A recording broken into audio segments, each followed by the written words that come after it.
Selamat petang, salam sejahtera. Isu hangat petang ini, Abdul Hamid berkata, saya tak berhasrat kekal lebih lama sebagai IGP.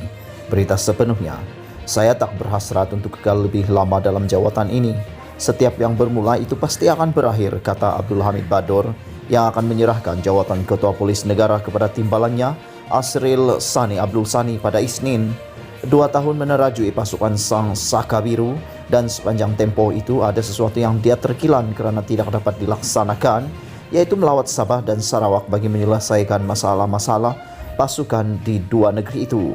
Tiada apa yang hendak saya sesali, tapi hasrat saya adalah untuk ke sana Sabah dan Sarawak, kerana di sana begitu banyak isu yang tidak dapat diselesaikan, antaranya kes perjudian dan persempadan negara. Saya tidak dapat pergi ke Sabah dan Sarawak sebab COVID-19 ini. Banyak isu di Sarawak, tapi saya mohon maaflah sebab sekiranya saya pergi perlu dengan kuarantin dan macam-macam, katanya. Abdul Hamid berkata sesuatu yang drastik perlu dilakukan di Sarawak dan berharap pucuk pimpinan PDRM selepas ini dapat memberi perhatian terhadap isu integriti, penyeludupan perjudian dalam talian dan maksiat yang dikatakan banyak berlaku di sana. Memegang jawatan tertinggi Pasukan Keselamatan Negara pada 4 Mei 2019, Abdul Hamid akan menamatkan kontrak perkhidmatan pada 3 Mei 2021. Sebagai Ketua Polis Negara ke-12, Abdul Hamid dilihat melaksanakan tugas dan tanggung jawabnya untuk membersihkan maruah pasukan itu dengan memerangi habis-habisan rasuah dalam pasukan polis. Tidak kira anggota, pegawai kanan tertinggi dalam pasukan pasti tidak akan terlepas daripada diambil tindakan baik secara dalaman atau dihadapkan ke muka pengadilan jika didapati terlibat dalam rasuah, salah laku dan bersekongkol dengan pesalah jenayah. Pedih rasa dalam hati saya apabila melihat seorang demi seorang anak buah saya dihadapkan ke mahkamah, katanya.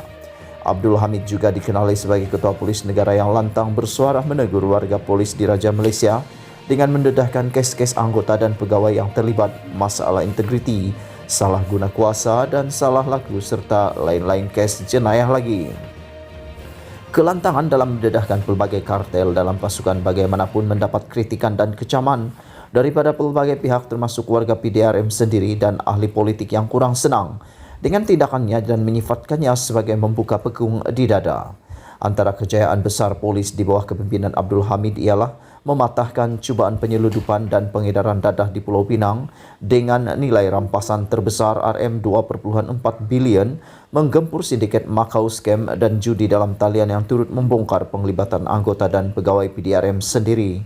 Berikutan itu, seramai 31 warga PDRM yang dikenal pasti bersekongkol dengan sindiket Macau Scam dan kegiatan perjudian dalam talian itu diambil tindakan. Antaranya akan dibuang kerja, penurunan pangkat atau memindahkan mereka ke jawatan tidak sensitif dan lain-lain lagi yang difikirkan adil dan setimpal oleh Suruhanjaya Pasukan Polis. Adapun kata Abdul Hamid, setiap yang bermula pasti akan berakhir dan mulai Selasa 4 Mei ini, tugas, amanah serta tanggung jawab itu akan digalas oleh Asril Sani sebagai Ketua Polis Negara ke-13 untuk terus meningkatkan integriti dan maruah pasukan Sang Saka Biru. Sumber dari bernama dipetik daripada Berita Malaysia Kini. Sekian isu hangat petang ini, jangan lupa tekan butang subscribe dan kita jumpa lagi